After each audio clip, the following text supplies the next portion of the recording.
حضرت عبداللہ ابن سلام رضی اللہ تعالیٰ عنہ فرماتے ہیں کہ میں یہودیوں کا بہت بڑا عالم تھا. ملنگ شلنگ بندے مطمئن کرنے آسان ہوتے ہیں، عالم فاضل پڑھے لکھے بندے کو کسی بندے کا مطمئن کرنا، متاثر کرنا بڑا مشکل ہوتا ہے. آپ فرماتے ہیں میں نبی کریم علیہ السلام کی بارگاہ میں پہلے دن گیا میں بحث کے ارادے سے، مناظرے کے ارادے سے، چونکہ یہودیوں کا عالم تھا. حضور اونٹنی پر تشریف فرما تھے. او یارو، محنت کر کے جو میک اپ کر کے چہرہ بنایا جاتا ہے اس کے اندر حسن تو کئی دفعہ ہوتا ہے پر جاذبیت نہیں ہوتی. لیکن جس بابے نے کبھی میک اپ نہ کیا ہو لیکن وضو ذرا طریقے سے کرے روز، تو رنگ گورا نہ بھی ہو تو لوگ کئی دفعہ یہ نہیں کہتے رنگ گورا ہے، بلکہ لوگ کہتے ہیں چہرہ نورانی ہے. اب میں اس پر میں کچھ کلام کر سکتا ہوں کہ گورے اور نورانی چہرے میں بھی فرق ہوتا ہے. کچھ چہرے گورے ہوتے ہیں پر نورانی نہیں ہوتے، کچھ گورے نہیں ہوتے پر نورانی بڑے ہوتے، یہ الگ عنوان ہے. تو حضرت عبداللہ ابن سلام رضی اللہ تعالیٰ عنہ فرمانے لگے جب میں گیا تو حضور اونٹنی پر تشریف فرما تھے. کہتے ہیں سادہ وضو، اور میں دیکھ رہا تھا کہ داڑھی مبارک میں کنگھی بھی نہیں ہوئی تھی. سرکار نے سر پہ سادہ سا امامہ باندھا تھا. حضور اونٹنی پر بیٹھے تھے اور جس اونٹنی پر تشریف فرما تھے اس پہ کجاوا بھی کوئی نہیں تھا. لیکن کہتے دو جملے حضور کی زبان سے نکلے، دو جملے، اور میں ان جملوں کا قیدی ہو گیا. میرے محبوب نے فرمایا جو چاہتا ہے کہ اس کی عمر بھی زیادہ ہو، رزق میں بھی برکت ہو. آپ بھی چاہتے ہیں نا عمر بھی زیادہ ہو، رزق میں بھی برکت ہو، تو حضور فرمانے لگے اس کے لیے کرنے کا کام یہ ہے کہ اگر وہ چاہتا ہے عمر زیادہ ہو، رزق میں برکت ہو، تو اپنے رشتہ داروں کے ساتھ اچھا سلوک کرے. یہ حدیث اگرچہ اپنے انہی الفاظ کے ساتھ مشکات میں موجود ہے، لیکن وہاں حضرت عبداللہ ابن سلام رضی اللہ تعالیٰ عنہ کہتے ہیں کہ وہ کیا مٹھاس تھی لفظوں میں، جملے تھوڑے تھے، بات میں گہرائی بہت زیادہ تھی. میں آیا تھا بحث کرنے پر میں آگے بڑھا، حضور کا دست مبارک تھاما اور میں نے عرض کی یا رسول اللہ مجھے کلمہ پڑھا دے، میں مسلمان ہونا چاہتا ہوں. ہمارے ہاں لوگ سمجھتے ہیں کہ بہت زیادہ فلسفہ بیان کرنے والا شاید کوئی بڑا پڑھا لکھا بندہ ہوتا ہے. یہ جی نفسیات کا بڑا ماہر ہے جی، اس نے کئی ماسٹر کیے ہوئے ہیں، ایم فل کیا، پی ایچ ڈی کیا. خدا کے بندے، نفسیات کا ماہر وہ ہوتا ہے جو سامنے والے کی عقل کے مطابق بات کرنا جانتا ہے. اور اگر تم کہے جی میری بات ہی بڑی مشکل ہے میں کس کو سمجھاؤں، تو آپ یہ پڑھے لکھے نہیں ہیں، آپ ابھی سمجھدار نہیں ہوئے. کلم الناس علی قدر عقولہم. اگر آپ پڑھے لکھے ہوتے تو لوگ آپ کی بات سمجھتے. میرے رسول کریم نے کبھی کوئی مشکل بات نہیں کی، کبھی کوئی فلسفہ نہیں بیان کیا، بلکہ تیری نگاہ ناز سے دونوں ہی مراد پا گئے. عقل غیاب جستجو، عشق حضور و اضطراب. اقبال کہتے ہیں اگر بڑا عقل مند آدمی ہوتا تھا تو حضور کی بات اس کے دل کو بھی اچھی لگتی تھی، اور اگر کوئی عشق و مستی والا آتا تھا نا کہ میں نے مست ہو کے آنا ہے تو وہ بھی میرے نبی کی باتوں سے مست ہو جایا کرتا تھا. دونوں تیری نگاہ ناز سے دونوں مراد پا. تو حضور کو بات کرنے کا سلیقہ بھی بڑا شاندار آتا تھا. حضرت عائشہ صدیقہ رضی اللہ تعالیٰ عنہ فرماتی ہیں کہ نبی کریم صلی اللہ علیہ وسلم جب بات کرتے تھے تو اتنی دھیمی کرتے تھے، اتنی دھیرے میں کرتے تھے. میں تو چھوٹا آدمی ہوں، کسی بڑے بندے کو نصیحت بھی نہیں کر سکتا، ورنہ میں علماء سے تو نہیں لیکن جو طالب علم ہیں جن کا خیال ہے کہ شاید اور میرے پاس کچھ سیکھنے آئے ہوئے ہیں مدرسے کے، تو میں ان سے کہتا ہوں کہ وہ کیا خطابت ہوئی جس میں سامنے والے کو سمجھ ہی نہیں آئی آپ نے کیا کہا. آپ اتنے جوش میں چلے گئے. کہتا جی وہ میرا عشق بڑا جوان تھا. تو میں نے کہا آپ کا عشق زیادہ جوان تھا، پھر رسول پاک کی سنت سے ہی آگے نکل گیا ہے. اب ٹھہر ٹھہر کے بات کریں. آپ کی بات اگر سامنے والے کی سمجھ میں نہ آئی تو اس کا معنی کیا ہوا. اسی طرح سے ہماری نعت خوانی کا ماحول ہوتا ہے، 6 بندے نعت پڑھ رہے ہوتے ہیں، ایک اسپیکر ادھر ہوتا ہے ایک ادھر ہوتا ہے، کوئی سمجھ نہیں آتی ہے کیا کہہ رہے ہیں. اور پھر اس کے ساتھ ساتھ وہ یہ بھی مطالبہ کر رہے ہوتے ہیں کہ ہاتھ بھی کھڑے کرو جنو جنو عشق. تو میں کہ انج نہیں کہی تھا، ویسے تو کہہ چلو پڑھ لیں، ورنہ اگر آپ ایسے ہی استاد بائی پاس والے بیچارے کو تو ہارٹ اٹیک ہو جائے گا ہاتھ کھڑا کرے گا ہے تو وہ بھی عاشق رسول ہی نا. لیکن یہ قسمیں نہ ڈالیں، یہ کوئی طریقہ ہی نہیں ہے، نہ کہیں دین اس کی اجازت دیتا ہے. ہم نے تو یہ سنا ہے کہ صحابہ کہتے ہیں جب اللہ کے حبیب گفتگو کرتے تھے تو ہم یوں بیٹھتے تھے کہ ہمارے سروں پہ پرندے بیٹھے ہو، تو حرکت بھی نہیں کرتے تھے. تو بہرحال جو بات عرض کرنی ہے اس پر غور کریں. جناب عائشہ صدیقہ کہتی ہیں ٹھہر ٹھہر کے بات کرتے آہستہ. اور یہ لفظ آپ کو یاد رکھنا ہے. سیدہ عائشہ صدیقہ کہتی ہیں جب حضور گفتگو کرتے تھے نا تو اگر ہم نبی پاک کے الفاظ کو گننا چاہتے تھے تو گن بھی سکتے تھے، گننا چاہتے تو گن بھی. ایک تو آپ کی جو سادگی ہوگی وہ اصل ہوگی، ملمہ سازی سے نکلیں. پہلے ہماری شادیوں پہ دولار دلہن جاتے تھے بیوٹی پارلر، اب سارا خاندان جاتا ہے. اس میں حسن نہیں ہوتا، اس میں بے وقت ہو جاتا ہے آدمی. آپ کو جو رب کریم نے بنایا ہے اس سے زیادہ شاندار آپ کو کوئی بنا سکتا ہے؟ الذی خلقک فسواک فعدلک. فی ای صورت ما شاء رکبک، اللہ فرماتے ہیں جو میں نے تیرا چہرہ بنایا ہے نا یہ میری چاہت ہے، میں نے جیسا چاہا ہے تجھے بنایا ہے، تو مجھے تجھے وہ چہرہ پسند کیوں نہیں جو میرے رب نے بنایا ہے؟ یہ چاہت ہے الذی خلقک کا، جس نے تمہیں پیدا کیا، فسواک فعدلک، پھر ہموار کیا، پھر برابر کیا، اور فی ای صورت ما شاء رکبک، پھر جس صورت میں اس نے چاہا تجھے ترکیب کیا۔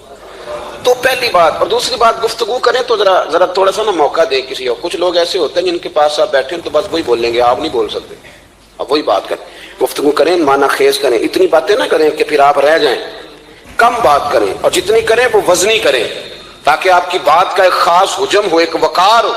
اللہ کے محبوب بات کرتے تو اس بات کے اندر وزن ہوتا، وقار ہوتا۔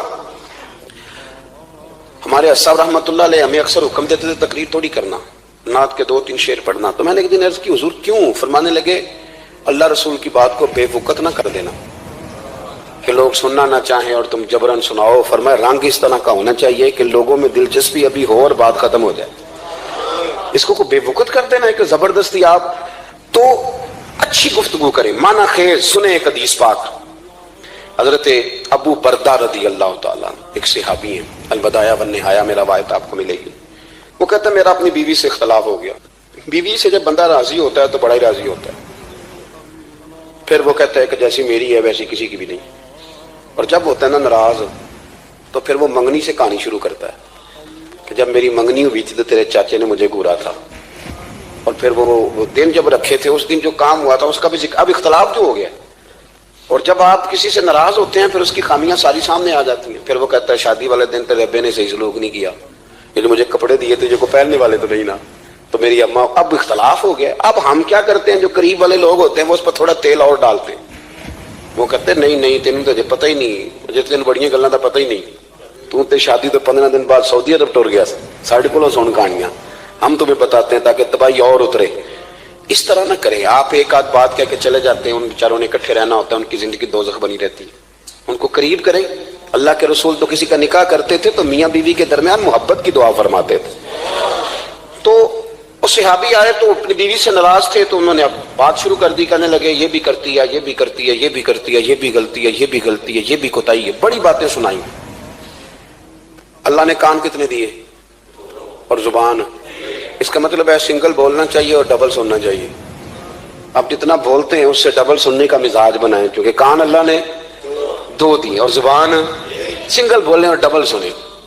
حضور سنتے رہے، بلکہ حضرت ابو بردہ رضی اللہ تعالیٰ عنہ کہتے ہیں میرے محبوب نے نا تکیہ منگا لیا، ٹیک لگا لی۔ کئی لوگ کہتے ہیں نا جی ڈاکٹر نے میری بات تو پوری سنی کوئی نہیں، تو جب تک پوری سنی نہ جائے بعض بندوں کو تسلی نہیں ہوتی، پورا وقت دیا۔ وہ کہتے ہیں جتنا میرے اندر غبار تھا سارا میں نے نکالا اور میں نے ثابت کر دیا کہ میری بیوی میں یہ بھی کمزوری ہے، یہ بھی کمزوری ہے، یہ بھی کمزوری ہے۔ کہتے ہیں جب میں تھک گیا نا باتیں کر کر کے اور باتیں ختم ہو گئی تو حضور ہلکا سا مسکرائے، پھر پہلی نظر ہی لوٹ لے ماہی تیرے ہار شنگارا۔ کہتے ہیں حضور ہلکا سا مسکرائے زیر لب اور فرمانے لگے کہ تیری بات ختم ہو گئی ہے تو ایک میں بھی کر لوں۔ تو نبی کریم صلی اللہ تعالی علیہ وسلم فرمانے لگے صرف ایک بات کا جواب دے، صرف ایک، تیرے آگے ہیں یوں دبے لچے فصحا عرب کے بڑے بڑے، کوئی جان منہ میں زبان نہیں بلکہ جسم میں جان نہیں۔ حضور فرمانے لگے یہ بتا کہ تیری بیوی میں ساریاں خامیاں ہی ہیں کہ کوئی خوبی بھی ہے؟ بھائی اتنا جواب دے دے، زیادہ لمبی چوڑی بات نہیں، تیری بیوی میں ساریاں خامیاں ہیں۔ اللہ جو بندے بناتا ہے نا تو ایسا کوئی بندہ رب کریم نے نہیں بنایا جس کے اندر اللہ نے کوئی خوبی نہ رکھی ہو۔ یہ الگ بات ہے کہ ہماری اپنی اینک پر مٹی پڑی ہوتی ہے اور ہم سامنے والے کا چہرہ صاف کرتے رہتے ہیں، اپنی اینک نہیں صاف کرتے۔ تو حضرت ابو بردہ رضی اللہ تعالیٰ عنہ فرماتے ہیں جب سرکار نے اس شخص سے یہ بات کہی نا کہ کوئی خوبی بھی ہے تیری بیوی میں، تو کہتے ہیں وہ شخص کہتا ہے میری نا بالکل ایک جملے نے سوچ ہی بدل دی ساری۔ یوں سمجھ لے کہ میں اس روڈ پہ چل رہا تھا، میرے نبی پاک نے مجھے اس والے رستے پہ ڈال دیا، بالکل ساری سوچ، یعنی ایک ہی جملہ لیکن ہر چیز بدل دی سرکار نے۔ حضور فرمانے لگے کوئی خوبی بھی ہے؟ کہتے میں تھوڑی دیر چپ رہا، عرض کی یا رسول اللہ صلی اللہ علیہ وسلم آپ حکم کریں۔ تو حضور فرمانے لگے اپنی بیوی سے کبھی بغض نہ رکھو، اگر تمہیں اس کی خامیاں نظر آئیں تو اس بات پر توجہ کرو جو اس کے اندر خوبی ہو۔ کہتے ہیں میں نے اٹھ کے عرض کی یا رسول اللہ میری بیوی پردے کی بڑی پابند ہے، میری خوابگاہ میں کوئی دوسرا شخص کبھی پیر بھی نہیں رکھ سکتا تو فرمایا جا پھر گھر جا کے بس آج جو سب سے اعلیٰ خوبی تھی وہ تو اللہ نے تیری بیوی کو عطا کی ہوئی ہے، گھر بسا۔ تو ایک تو سرکار کی ظاہری جو اللہ نے آپ کو حسن و جمال دیا تھا وہ بے مثل تھا، گفتگو کا جو ڈھاب اور سلیقہ دیا تھا وہ بے مثل اور بے مثال تھا، اور پھر جو حضور کی ادائیں تھی نا، کانا خلقہ القرآن۔ حضرت عائشہ صدیقہ کہتی ہیں میرے محبوب کے اخلاق دیکھنے ہو تو قرآن پڑھو، جن اخلاق کا قرآن درس دیتا ہے وہ عملی طور پر سارے مدینے والے محبوب میں پائے جاتے تھے۔ جو سب سے بہترین عادت تھی نا، بہترین ترین عادت، وہ اللہ نے میرے رسول کریم کو عطا فرمائی۔ ہمارا نا اب ایک مزاج بن گیا ہے، ہمارے بعض لوگ بڑے فخر سے بتاتے ہیں کہ یہ مسواک سنت ہے، اب تو سائنس بھی مان گئی ہے کہ مسواک کریں گے تو آپ کے وجود کے اندر جو منہ میں فالتو مادے ہوں گے جراثیم وہ مر جائیں گے، اب سائنس بھی مان گئی ہے۔ مجھے کبھی کبھی اس لفظ سے بڑی تکلیف ہوتی ہے، میں کہتا ہوں کہ سائنس اگر نہ مانے تو ہمیں کوئی اس پہ فرق پڑتا ہے؟ نہ مانے سائنس، ہمیں کیا لینا دینا سائنس سے؟ سائنس تو کبھی کچھ کہتی ہے پھر کبھی کچھ اور کہنے لگ جاتی ہے، سائنس کا کیا ہے؟ سائنس کو منوانا ہماری ڈیوٹی۔ ہاں، اس طرح کا دین نہ بناؤ کہ معاذ اللہ دین کو سائنس کا غلام کر دو۔ سائنس کل بھی رسول اللہ کی غلام تھی، آج بھی میرے نبی پاک کی غلام ہے۔ تو حضور کی جتنی ادائیں ہیں، جتنی، ایک کدو شریف ہے، حضور نے کدو استعمال فرمایا ہے۔ آپ چلے جائیں کسی بھی جگہ پہ، جس بندے کو بہت زیادہ بلڈ پریشر کا مسئلہ ہونا تو آپ اس کو ڈاکٹر کہتے ہیں کہ کدو ملے تو اس کو استعمال کراؤ۔ تیزابیت حد درجے اختیار کر دے اور اندر کا نظام سارا دھرم برم ہو جائے تو اس کو کدو استعمال کراؤ، اور آپ اس کی خاصیت دیکھ لیں۔ تمام سبزیوں میں سے تحقیق بھی سب سے زیادہ اسی پہ ہوتی ہے۔ میرے رسول پاک کا ایک طریقہ مبارک ہے، اور صحابہ کے اگرچہ سید الطعام گوشت ہے، کانوں کا سردار اسے کہا گیا، لیکن حضرت انس بن مالک رضی اللہ تعالیٰ عنہ فرماتے ہیں کہ درزی نے نبی پاک کی دعوت پکائی تھی، وہ درزی تھا، کپڑے سیتا تھا۔ آپ فرماتے ہیں کہ میں حضور کے ساتھ اس درزی کے گھر گیا تو گوشت اور کدو پکا ہوا تھا۔ فرماتے ہیں اگرچہ سردار گوشت ہی ہے پر نبی کریم نے نا گوشت کے ٹکڑے ہٹا کے نا تو اندر سے کدو نکال کے کھایا۔ حضرت انس بن مالک کہتے ہیں مجھے کدو پسند نہیں تو میں نے کبھی نہیں کھایا تھا، گھر میں ہوتا تو میں جھگڑا کرتا، پر آج حضور کی رغبت دیکھی نا تو کل نہیں پسند تھا پر ابھی مجھے کدو بڑا پسند ہو گیا، مجھے کدو شریف سے پیار ہو گیا۔ جو اعلیٰ ترین چیزیں تھیں وہ نبی پاک نے استعمال فرمائی، اعلیٰ ترین۔ زیتون کی افادیت کبھی کم ہوئی ہے 1400 سالوں میں؟ کبھی کسی نے کہا ہو کہ زیتون استعمال نہ کرو؟ کبھی اس کی افادیت میں، یہ امامہ میرے نبی پاک کی سنت ہے، سارے پڑھیے صلی اللہ، حضور کی سنت ہے نا یہ۔ کبھی کوئی بندہ ایسا آپ کو ملا ہو کہ اس نے امامہ باندھا ہو تو کسی نے کہا رہن دے یار تینوں سونا نہیں لگتا؟ بندے سارے سونے دے نہیں نہ ہوں دے، میری بات کی سمجھ آ رہی ہے؟ لیکن امامہ کبھی کوئی آپ کو ملے گا ہی نہیں کہ اس بندے کے مزاج کے ساتھ یہ فٹ، یا اس کے چہرے کے ساتھ یہ فٹ۔ اینک آپ لے لیں بازار سے، چھوٹی بھی ملتی ہے بڑی بھی ملتی ہے، کچھ لوگوں کے چہرے پہ کچھ چیزیں نہیں سیٹ ہوتی، فٹ نہیں ہوتی، لیکن یہ سرکار کی چونکہ سنت ہے، اور اس کا اعزاز یہ ہے کہ نبی پاک نے فرمایا جمعے والے دن امامہ باندھ کے آیا کرو، جمعے والے دن امامہ باندھ کے آیا کرو۔ جو لوگ جمعے والے دن امامہ باندھ کے آتے ہیں اللہ کے فرشتے ان پر درود بھیجتے ہیں، لیکن امامہ شریف ہونا چاہیے، اپنی مرضی کا رومال نہ باندھ لیں، کم از کم 3.5 گز ہو، اور ٹوپی کے اوپر باندھا گیا ہو۔ اپنی مرضی کا طریقہ نہیں اختیار کریں، وہ جو شریعت نے حدود بیان کی ہیں اس کے مطابق چلیں۔ میری بات کی سمجھ آ رہی ہے؟ تو جو بات میں نے چھیڑی ہے وہ یہ ہے کہ اللہ کے محبوب رب کریم کی دلیل ہے۔ جتنا کائنات کے اندر حسن کوئی بندہ تلاش کرنا چاہے گا وہ مجبور ہو جائے گا اور اسے دروازہ رسول پہ جانا ہی پڑے گا، اسے نبی پاک کے دروازے پر اسے جانا پڑے۔ ہم کوشش بڑی کرتی ہیں سونے لگنے کی، بڑے بڑے لوگ روپ دھارتے ہیں بیچارے، بڑا کچھ کرتے ہیں، لیکن آپ کو لوگ سونا کہیں گے، نورانی نہیں کہیں گے۔ مجھے بڑی کر لیں، داڑھی روز بنائیں بے شک، لیکن فطرت داڑھی ہے، حسن ناراض ہو گیا۔ اور داڑھی بڑی سمجھدار ہے، کبھی عورت کے منہ پہ نہیں آتی، آتی مرد کے منہ پہ ہے، مرد کے منہ پہ داڑھی آتی۔ چلے میں کوئی بات نہیں کرتا ورنہ میں تو حنفی ہوں، میرے امام صاحب تو اس بندے کی گواہی قبول نہیں کرتے جس نے داڑھی نہ رکھی ہو، وہ کہتے ہیں اس کی شہادت کچہری میں قابل قبول نہیں ہے، وہ تو قبول نہیں کرتے اس کی شہادت کو بھی۔ اب چلیں عوام سے ڈرتے ڈرتے کئی دفعہ کچھ باتیں نہیں بتائی جاتی پر باتیں ہیں تو صحیح نا۔ ایک بندے نے داڑھی مڈائی تھی تو جناب عمر نے مدینے سے بھی نکال دیا تھا۔ ان سانو کانے کوئی کہہ گیا کہ چنگی طرح نیک ہوے گا تاں رکھی تے روٹی ادن کھائی ہاں جدن چنگی طرح نیک ہو جائے گا، اس سے پہلے کیوں کھاتے ہو یہ قسم اٹھاؤ کہ پیسے اس دن پکڑنے ہاتھ میں جس دن چنگی طرح نیک ہونا ہے. کچھ لوگ کہتے ہیں میں اندر سے ٹھیک نہیں. تو اندر سے ٹھیک ہونا تیری ڈیوٹی نہیں, ظاہر ٹھیک کرنا تیری ڈیوٹی ہے, باطن تو رب کریم اپنی رحمت سے درست فرمایا کرتا ہے. تو جو تیرے ذمہ لگایا اللہ نے وہ تو کرنا, جو تیرے اللہ نے ظاہری صورت سے ہوتا کیا ہے. سنو کیا ہوتا ہے. مولانا رومی نے لکھا ہے حضرت موسیٰ علیہ السلام کے زمانہ مبارکہ میں ایک شخص تھا تو حضرت موسیٰ علیہ السلام کی نقلیں اتارتا تھا. آپ کی طرح لمبا کرتا پہنتا تھا, ہاتھ میں چھڑی پکڑتا تھا, تھوڑا غصے سے بولتا تھا, معاذ اللہ نقل اتارتا تھا.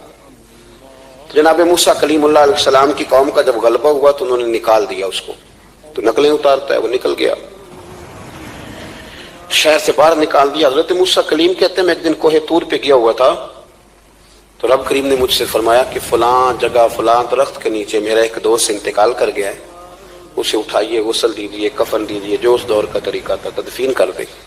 حضرت کلیم علیہ السلام فرماتے ہیں میں اپنے حواریوں سمیت پہنچا, جب بندے کا چہرہ دیکھا تو حیران ہو گیا, یہ تو نقلیں اتارنے والا ہے, تو نقلیں اتارنے والا ہے. پر اللہ کے نبی رب کریم کے حکم کے آگے لایت اللہ نہیں کرتے. یہ نہیں کہتے کہ میری عقل میں نہیں آ رہا. اٹھایا, غسل دیا, کفن دیا, تدفین کر دی اس کو. جب دفن ہو گیا حضرت موسیٰ علیہ السلام کوہ طور پہ حاضر خدمت ہوئے اور بارگاہ عالی مرتبت میں عرض کرنے کے مالک تو بے نیاز ہے, چارہ سوال تو نہیں, پر اپنی تسلی کے لیے مالک یہ فرمائیے کہ وہ تو نقلیں اتارتا تھا. تو رب کریم نے فرمایا موسیٰ بات یہی ہے, پر میں نے اسے نہ مرتے وقت ایمان نصیب کر دیا. وہ آپ کا کلمہ پڑھ کے دنیا سے گیا ہے اور توبہ کر کے گیا ہے, تو مالک اتنی کرم نوازی کیوں ہوئی. تو رب کریم نے فرمایا موسیٰ جب وہ تیری طرح بن سور کے نکلتا تھا نا, تیری ادائیں اپناتا تھا تو مجھے پیارا ہی بڑا لگتا تھا, تو پیارا لگتا تھا. یارو دیکھو نا ترمذی شریف میں حدیث ہے, میرے رسول پاک علیہ السلام نے فرمایا میرا امتی جب سفید داڑھی لے کے قبر میں جائے گا نا, داڑھی اور وہ بھی سفید, تو رب فرشتوں سے فرمائے گا اسے عذاب نہ دینا, یہ میرے محبوب کی سنت سفید داڑھی لے کے آگے, مجھے شرم آتی ہے اسے عذاب دیتے. آپ بات کو سمجھے کہ یہ حضور کی سنت کا اعزاز جو اللہ کی بارگاہ میں, رب کے حضور جو سنت کا اعزاز اس لیے کہ کائنات میں سب سے اعلیٰ ترین جو کام تھا وہ کیا ہی میرے مصطفیٰ کریم نے. اعلیٰ ترین عمل نبی پاک کا, اعلیٰ ترین, اور طریقہ مبارکہ میں حسن اور جاذبیت. اور آپ اندازہ کر لیں ہم لوگ پٹری سے اتر جاتے ہیں, مرضی کرتے ہیں, ہمارا مزاج ہے اتنا مرضی کو کہے کہ الکوہل والی خوشبو استعمال نہ کریں, اور ہم کوئی نہ کوئی دلیل نکال کے لے ہی آتے ہیں. لیکن خوشبو اس دور میں بھی اتنی بکتی ہے جس کی حد نہیں, اور لوگ اپنی اپنی ضرورت کے لیے اس کو استعمال ہے. ان 1400 سالوں میں 1450 سالوں میں ایک دفعہ بھی ایسا نہیں ہوا کہ یہ کاروبار کہیں ٹھنڈا ہوا ہو. حرم شریف اللہ آپ کو لے جائے تو مسجد نبی میں سونے کی دکان کے ساتھ خوشبو والی دکان ہوتی ہے. یعنی اتنا مہنگا کاروبار ہے کہ جتنا کرایہ سونے کی دکان والا دے رہا ہے اتنا ہی خوشبو کی دکان والا دے رہا ہے. اتنا مہنگا یہ کاروبار ہے.